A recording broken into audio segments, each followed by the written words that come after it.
Assalamualaikum warahmatullahi wabarakatuh. How is life, my students?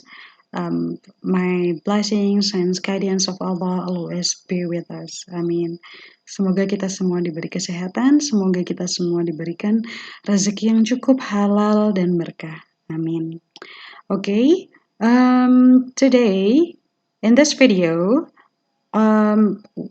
we will discuss. No, I will tell you. I will explain you about Chapter 4, English lesson. It is about analytical exposition text. Apa sih teks eksposisi analitis? Now we will talk about it. Ya, jadi ini materi kelas 11, semester pertama, satu semester ganjil, mengenai teks eksposisi analitis. What is it? Okay. Why are books important for us? Ini ada sebuah teks. Kalau misalnya dilihat dari judul tadi, analytical exposition text, maka ini adalah teks yang akan Miss Safety berikan. Ini adalah contoh teksnya.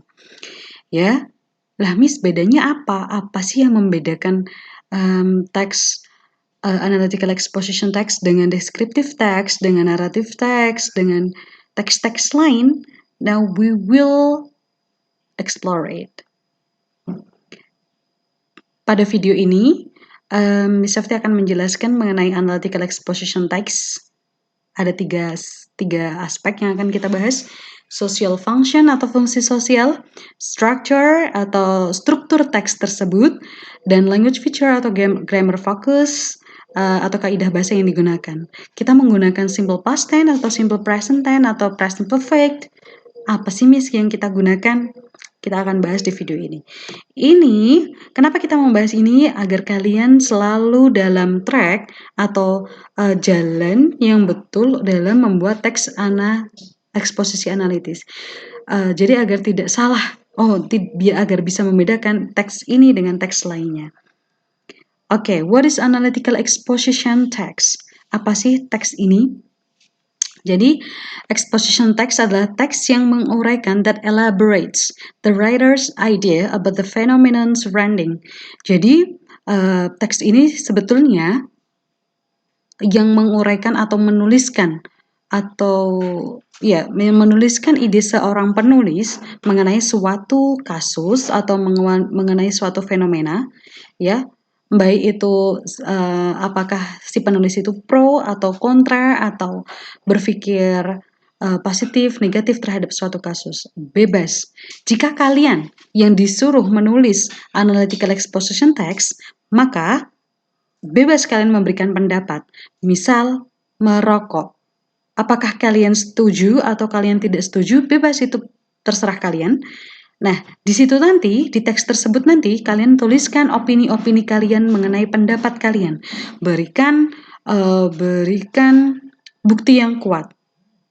Paham? Aduh, Miss, belum paham. Oke, let's continue. The social function. Fungsi sosialnya untuk apa sih teks tersebut? Teks ini tuh fungsi sosialnya apa? To persuade. Ya, jadi ini argumentatif teks yang didesain untuk persuade, untuk mengajak, gitu. Untuk mengajak para pembaca atau para pendengar. Jika kalian speech, kalian pidato, maka para pendengar. Jika kalian penulis, maka untuk para pembaca. That something is the case, atau suatu perkara itu penting. Suatu perkara ini perlu dibahas, ya. Baik itu good, bad, harmful, beneficial, and etc. Baik itu bermanfaat, baik, negatif, kekerasan, ya, itu terserah.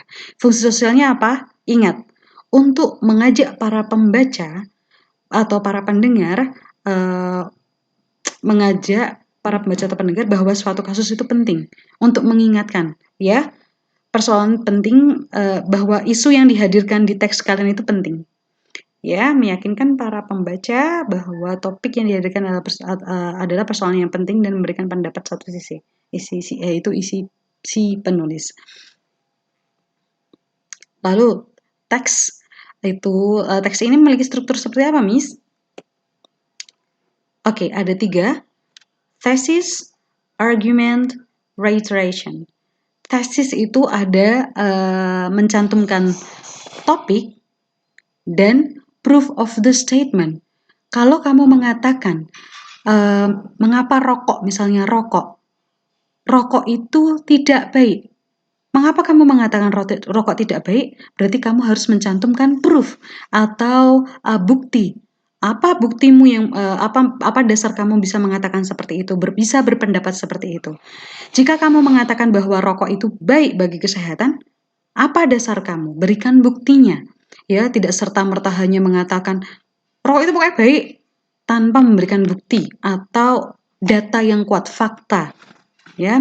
Yang pertama, tesis. Dalam paragraf ini, tesisnya terdapat pada paragraf pertama. Statementnya mengatakan reading books is important. Statementnya. Karena apa? Karena si penulis dia dengan data atau mendengar orang pernah mengatakan bahwa learning without books mean nothing. Ya, belajar tanpa buku itu sama saja, nggak bermakna means nothing itu ya tidak pada way gitu loh ya. In my opinion, this statement is true. Nah, dia mengatakan bahwa true. Dia setuju atau tidak setuju? Dia setuju. Kalau belajar tanpa buku itu ya pada way. Tidak sama saja gitu. Berarti dia setuju bahwa belajar itu menggunakan buku. Reading books is important. Why do I say that? This is for several reasons. Nah, di sini si penulis menuliskan atau memberikan proof-nya atau alasannya. Jadi tidak hanya mengatakan aku setuju dengan pendapat bahwa buku itu penting. Tapi di sini dia mengutarakan pendapatnya juga atau alasan-alasan mengapa dia mengatakan seperti itu. Nah, yang nomor 2 itu argumen. Setelah dia mengatakan bahwa books are important atau reading books are important, reading books is important, maka di sini dia harus memberikan argumen. Kalau sudah memberikan pernyataan, maka berikan alasannya dong. Kan seperti itu. Ada reasons, alasan, facts atau fakta, statistik. Statistik itu biasanya berhubungan dengan angka, grafik, misalnya survei orang, apakah orang-orang mengatakan bahwa buku itu penting dan sebagainya, itu ada statistik and or provides examples dan memberikan contohnya, ya. Jadi harus ada pendukungnya yaitu argumen. Coba di paragraf why books are important, kita lihat di sini. Nah, di sini ada berapa argumen? Ada 3. Bisa dilihat dari mana? Ada firstly, ya, argumen nomor 1. Ini number of argument. Books are crucial in developing the mind and help foster critical thinking. Jadi si penulis memberikan alasannya, ya, books are crucial. Buku itu ya penting in developing the mind, dalam mengembangkan pikiran, and help foster critical thinking, dan bisa membantu untuk mengembangkan berpikir kritis kita. Ya, dia tidak hanya mengatakan itu saja, tapi dia memberikan example. Ingat, ketika kalian memberikan alasan, berikan bukti, fakta atau alasan atau contoh. Ya, di sini dia memberikan contoh. After reading a book, even if you don't agree with some of the points in the book, you might have ideas on how to improve them. Ya, di sini dia memberikan contohnya. Ingat, topik sentence ini adalah yang kuning.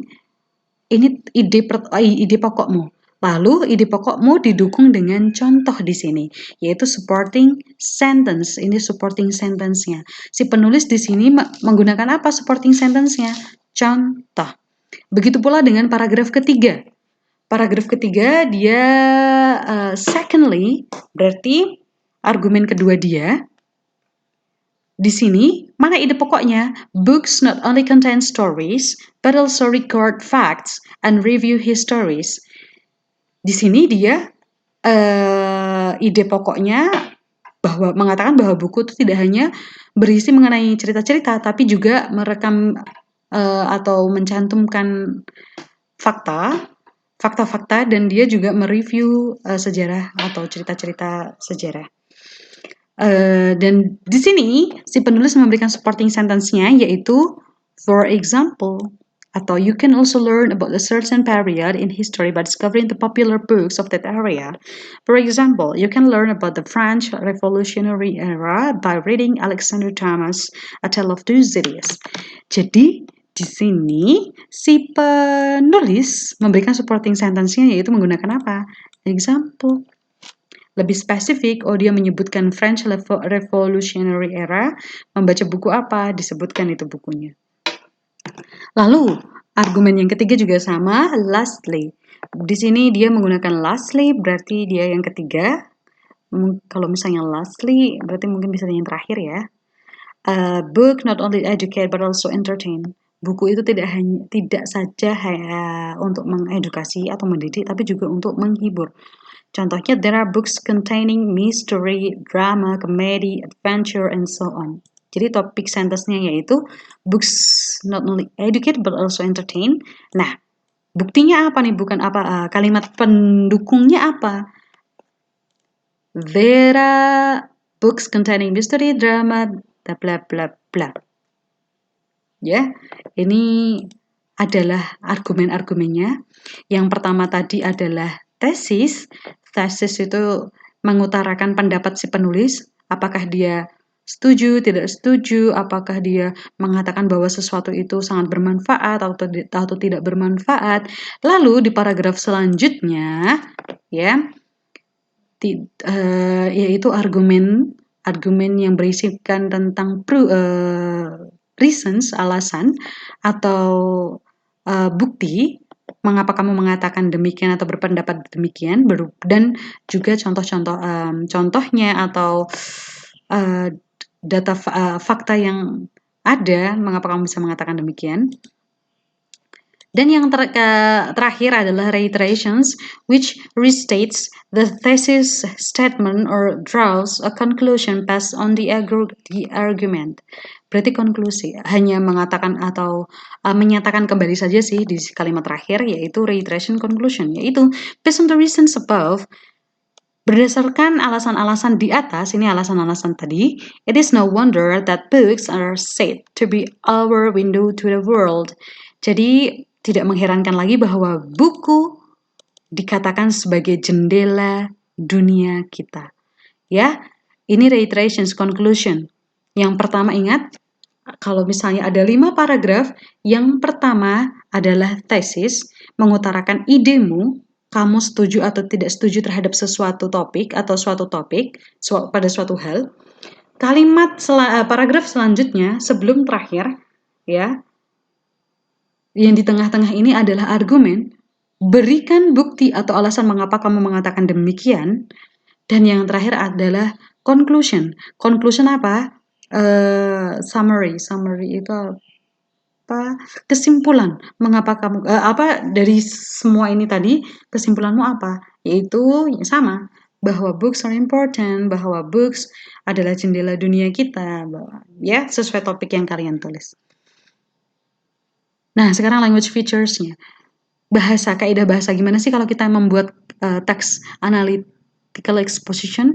Kita menggunakan apa, Miss? Menggunakan tenses apa, Miss? Nih, language feature teks yang pertama adalah menggunakan subject plus verb one atau simple present tense, ya.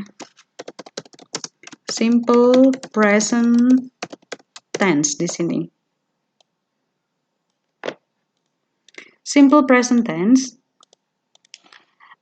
Di sini, kita langsung cek di kalimat ini, di paragraf ini. Why books are important? Kita cek. Subject plus verb one itu adalah simple present tense. Contohnya yang ada bagaimana, Miss? Mana sih di teks ini yang menggunakan simple present tense? Ini dia. Banyak sekali ini ya. Why do I do that? This is for several reasons. The statement is true. Itu juga.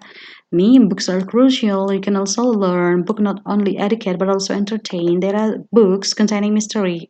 Itu semua adalah present tense. Ya, Miss, ini kok dia mengatakan ini menggunakan past tense. Dia hanya kayak ada loh orang yang dulu ada orang yang mengatakan bahwa berarti kan orang sudah mengatakan, ya. Dia mencomot itu saja, tapi yang lain dia menggunakan present tense. Karena apa? Ya, karena sampai sekarang ini masih berlaku apa yang dia katakan. Tidak past, ya. Selanjutnya, kata-kata yang mengekspresikan pikiran atau perasaan penulis. Contohnya experience, feel, know, realize, sense, and think. Ingat, yang mengekspresikan ide penulis. Berarti di sini contohnya apa? In my opinion. Why do I say that? Ya, masih ingat materi kedua kita asking and giving opinions? In my opinions. I think, ya, itu semua bisa kalian gunakan untuk dalam menuliskan teks ini. Selanjutnya, internal conjunction, yaitu ada kata hubung ya. Kata penghubung. Contohnya besides, in addition, further, ada comparison juga, ada time. Contohnya di sini cek. Firstly, secondly, but also, oke. Ini di sini ada but also. But also ini termasuk dalam penambahan. Ya, tidak hanya ini, tapi juga ini, berarti ada penambahan. Oke, kalau comparison di sini misalnya belum menemukan, tapi kalian bisa menambahkan misalnya books is more important than television. Misal seperti itu. Itu untuk membandingkan, ya. Kalian bisa membandingkan apa saja, yang penting masih dalam topik kalian, mendukung teks kalian. Atau time atau waktu, misalnya kata second, then, next. Misalnya Miss, ini firstly, first, books are crucial. Kalau misalnya secondly kita ganti menjadi next, books not only contain story, itu bisa. Atau in the last atau finally, itu juga bisa. Ya. Selanjutnya menggunakan causal conjunction, reasons why, atau sebab akibat. Ini kalian juga sudah belajar ini kan, sebab akibat. Ini dia. Menggunakan causal conjunction. Causal conjunction. Tara. Causal conjunction di sini. Di sini ada based on the reasons above. Ya, di sini ada ya karena berdasarkan ini tadi ya, for that reasons, itu juga bisa kita gunakan. For that reason, it is no wonder, itu juga bisa. Selanjutnya, untuk menuliskan conclusion, kita bisa in conclusion from the facts above. Therefore, ini kita bisa gunakan atau kita tuliskan di sini penggantinya, sama saja, ya. Selanjutnya, grammar focus. Analytical exposition texts are often written in the simple present tense. Ingat, simple present tense. The text consists of paragraphs. Jadi teks ini selalu tidak hanya satu paragraf, tapi berparagraf-paragraf. A good paragraph consists of, paragraf yang baik atau teks analytical post exposition yang baik itu terdiri dari satu main idea. A good paragraph ya. Ini satu paragraf yang baik di teks ini. Yang pertama ada ide pokoknya, yaitu untuk mengekspresikan topik sentence, ya. Yang kedua ada supporting sentences atau kalimat-kalimat pendukung untuk mendukung si ide pokok itu. Sama seperti bahasa Indonesia, ya kan? A good paragraph should be coherent, follow a logical arrangement. Ya koheren lah, harus koheren. Kamu mengatakan tadi yang pertama setuju, argumen-argumenmu harus yang mendukung kesetujuanmu tadi terhadap suatu kasus. Merokok, saya setuju terhadap merokok itu menyehatkan. Misalnya, paragraf selanjutnya, kamu harus memberikan alasan dan bukti mengapa kamu mengatakan demikian. Nggak boleh melenceng, ya. Harus coherent. Every idea in the paragraph should be elaborated clearly and supported by proof and the details. The proof and supporting details explain the main idea. Ini sama juga. Ya, contoh ini tadi, kalau misalnya if clause tadi, ini ada if clause juga. If nuclear waste is not properly stored, it will extremely. Nah, ini sepertinya tadi ada ya. Nih, ini juga ada nih. If you don't agree with some of the points in the books, you might have ideas on how to improve them. Ini juga sama. Ya, ini jadi secara keseluruhannya. Sampai sini, apakah ada yang tidak paham? Do I explain too fast? Apakah saya menjelaskan terlalu cepat? Mohon untuk share atau japri Misati saja, enggak apa-apa. Atau share di grup, nanti akan bisa dibalas.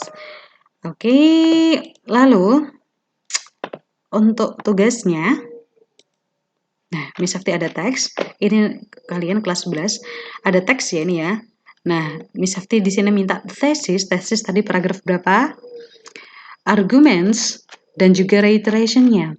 Kalian tulis sendiri saja, tidak harus persis dengan yang ada di teks. Kalian tulis ulang, enggak. Ya, what is the idea of the text? Ya, ide teksnya tuh apa sih? Teks ini tuh mengenai apa sih? Tuliskan. Ya, argumentsnya. How many arguments does the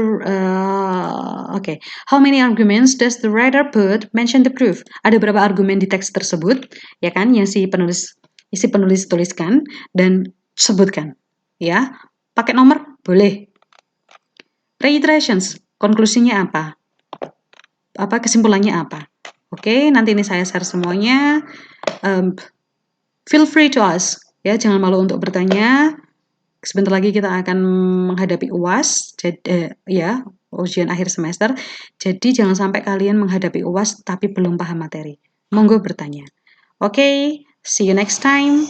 Wassalamualaikum warahmatullahi wabarakatuh.